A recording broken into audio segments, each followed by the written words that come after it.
Sí. Han habido otras compañeras trans en postular hace más de 10 años y Ujú. creo que es necesario recordar de dónde venimos, quiénes son las que han abierto el camino. Ujú. Antes que nosotros han habido muchísimas mujeres, muchísimas personas de la diversidad sexual y de género luchando con coraje y con alegría a lo largo de toda la historia. Y a pesar que han intentado borrarla de los libros y Ujú. borrarla de nuestra memoria, aquí estamos construyendo una memoria colectiva que nos empuje no solamente a resistir, sino a vivir, a amar con locura, con pasión, a luchar con todas nuestras fuerzas por la igualdad. Está bien. Gaela, te agradezco la aclaración. Tal vez, bueno, en esta instancia y con la masividad, digamos, que actualmente tenemos a través de los medios de comunicación, internet, redes sociales y demás, tal vez, bueno, tu militancia actual tiene llegada y trasciende, ¿no?, las fronteras, digamos, de Perú. Así que bueno, me gustaría para comenzar que puedas contarnos un poco sobre tu historia, cómo fue tu acercamiento a la política, ¿no?, el rol que ocupa el feminismo para vos dentro de tu militancia. Hay dos etapas en relación a ello. Primero que yo soy hija de padres campesinos, de dirigentes agrarios.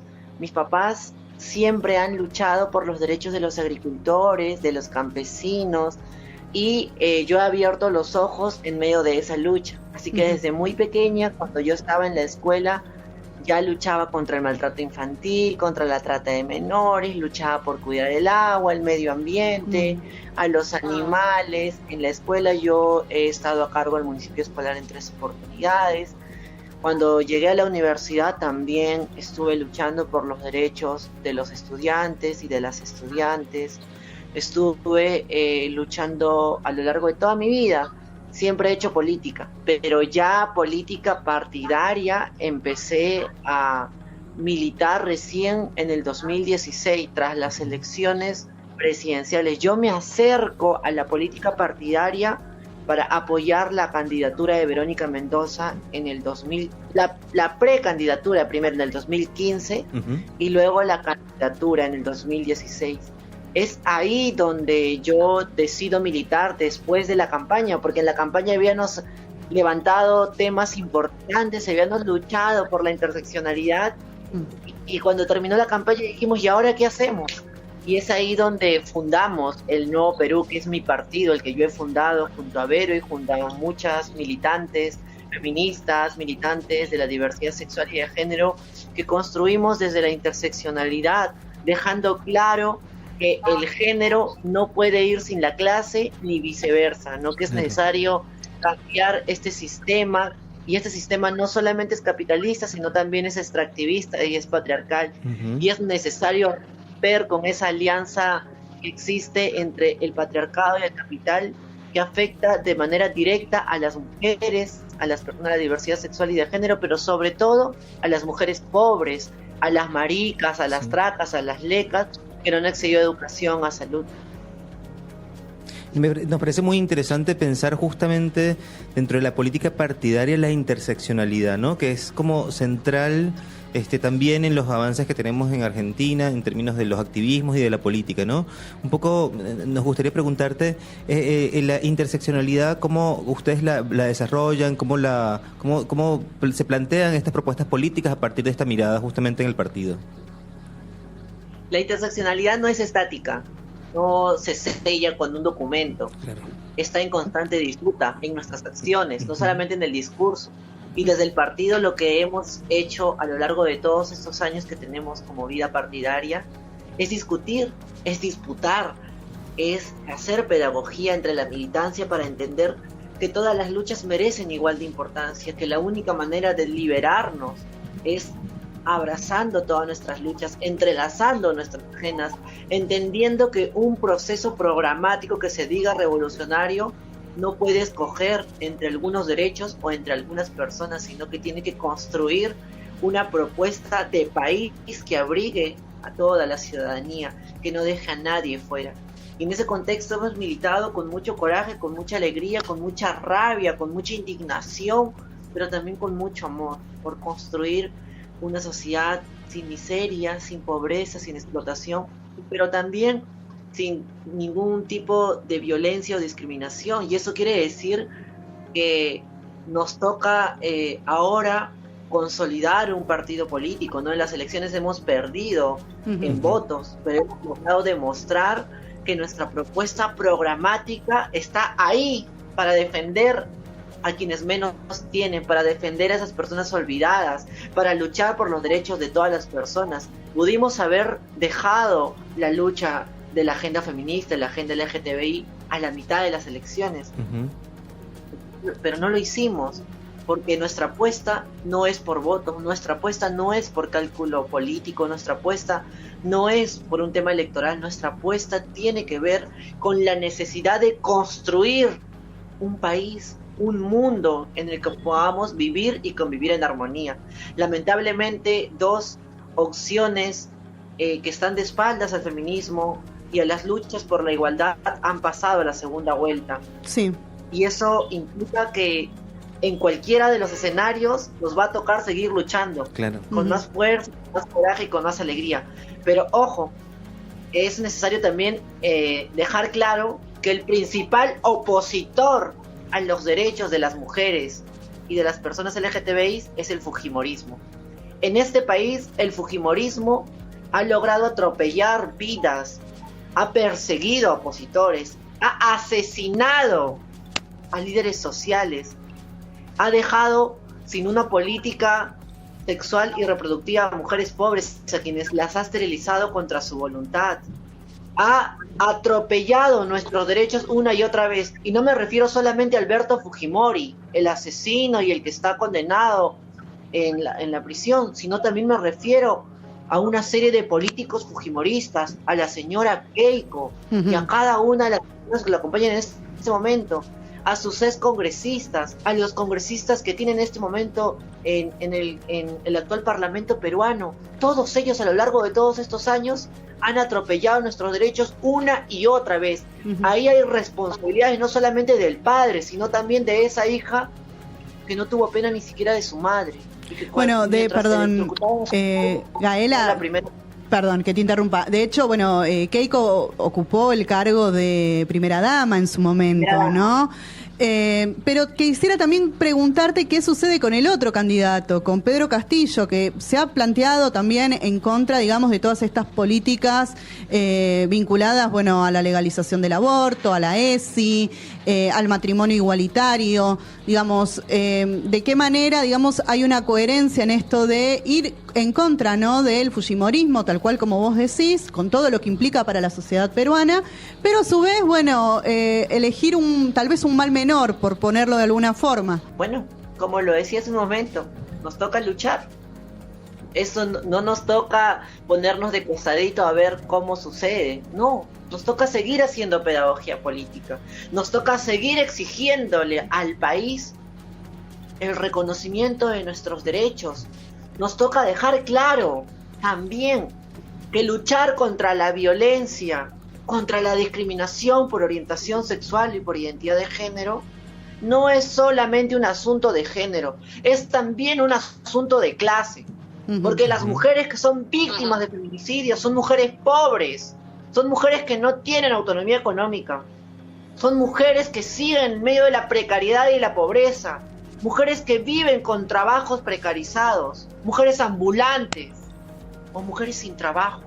Claro, estaba y ahí hay un trasfondo no solamente sexista, sino también un trasfondo extractivista, sino también un trasfondo que tiene que ver con estos sistemas de opresión que muchas veces se entrelazan dentro de un mismo cuerpo. Por eso la necesidad de tener que hacer pedagogía política en este contexto. Aquí no se trata de poder brindarle un voto complaciente a nadie. Aquí se trata de frenar al fujimorismo, pero también de ser muy críticas con nuestras decisiones y de entender además a esas mujeres y a esas personas LGTBI pobres, fuera de nuestros círculos feministas, fuera del feminismo hegemónico que reclama y exigen cambios. No podemos hablar desde nuestra superioridad moral. Tenemos que entender qué es lo que ha intentado expresar la población con ese voto.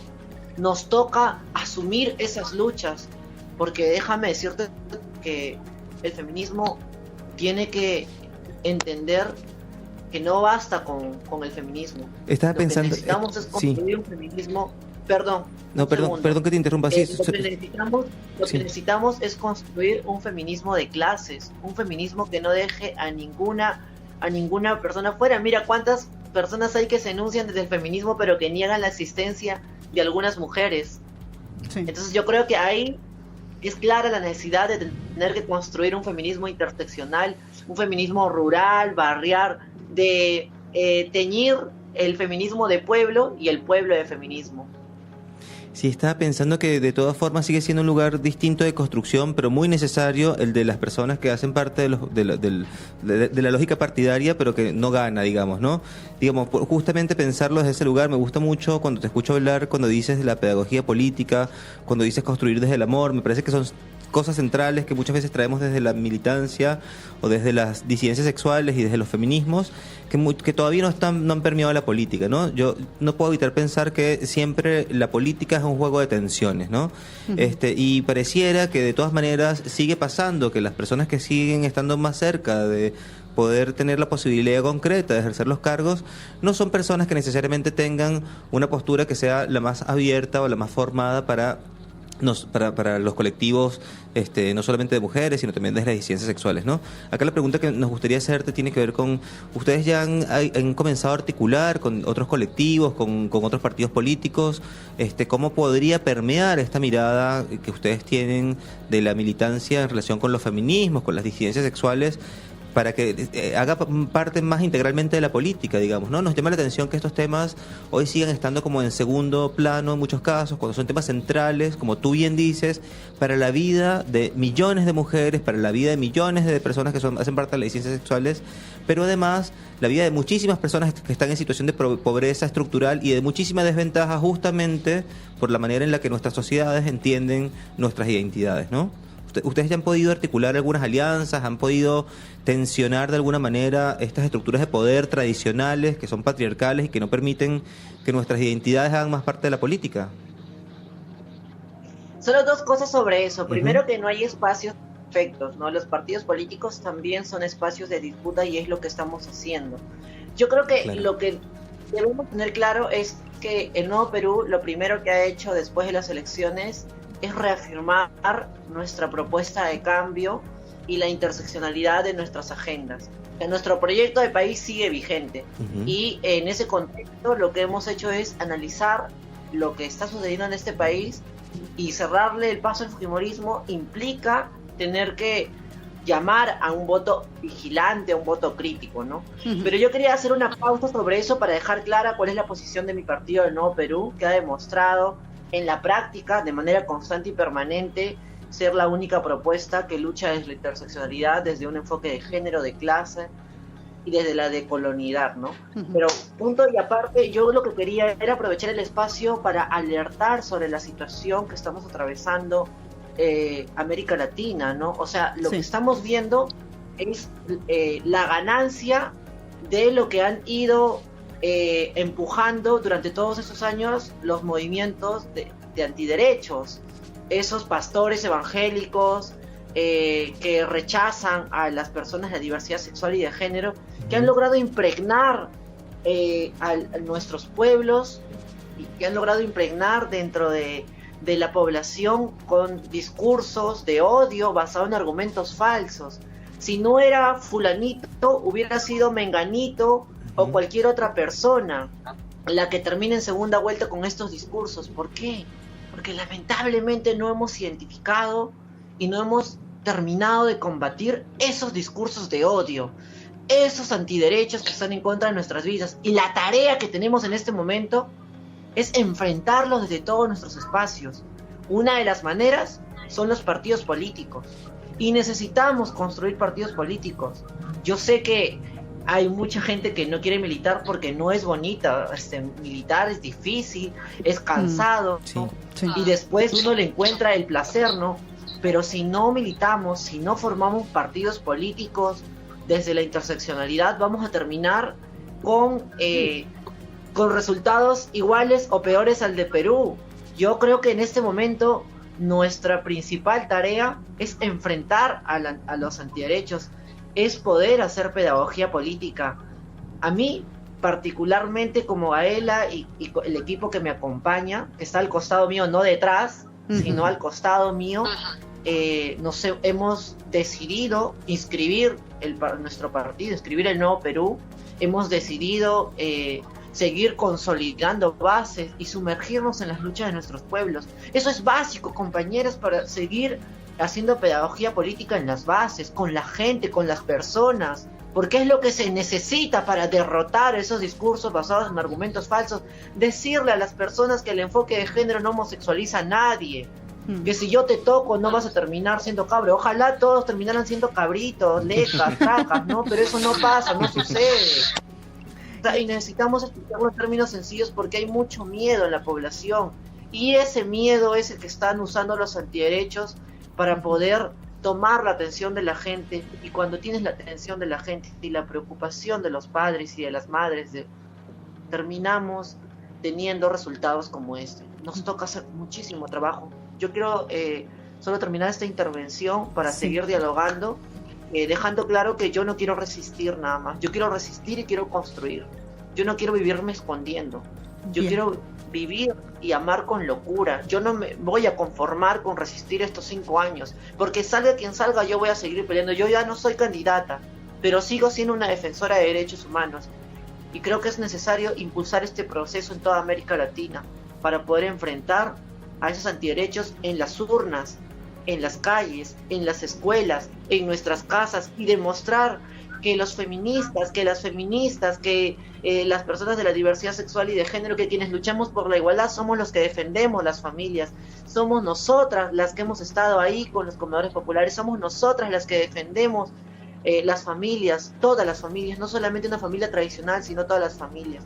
Creo que es necesario disputar también eso. Bien. Gaela, maravilloso poder hablar con vos. Quiero agradecerte tu tiempo. Bueno, tuvimos ahí algunos temitas en la comunicación. Nos encantó hablar con vos. Quedamos a disposición para lo que necesites, para lo que quieras salir en algún otro momento, sin tener ningún tipo de inconveniente tecnológico y demás, a comunicar sobre la situación en Perú y bueno, sobre el rol que seguramente vas a seguir ocupando desde tu militancia por allá. Sí, te mando un gran saludo. Gracias, compañeras, aquí seguimos, con más fuerza, con más coraje, con más alegría, con ese coraje de las ancestras, con esa fuerza de la Pachamama. Muy bien. Un beso grande, cuídate mucho, chao. Abrazos, Gaela, un beso. Chao, hasta luego. Bueno, charlamos con Gaela Cari Contreras. Esta entrevista y todas las demás, todas nuestras columnas y demás, las van a poder escuchar y ver a través de Mixcloud y Radio Cat. Y estamos en condiciones de ir al primer corte del programa escuchando Cariñito de los Hijos del Sol.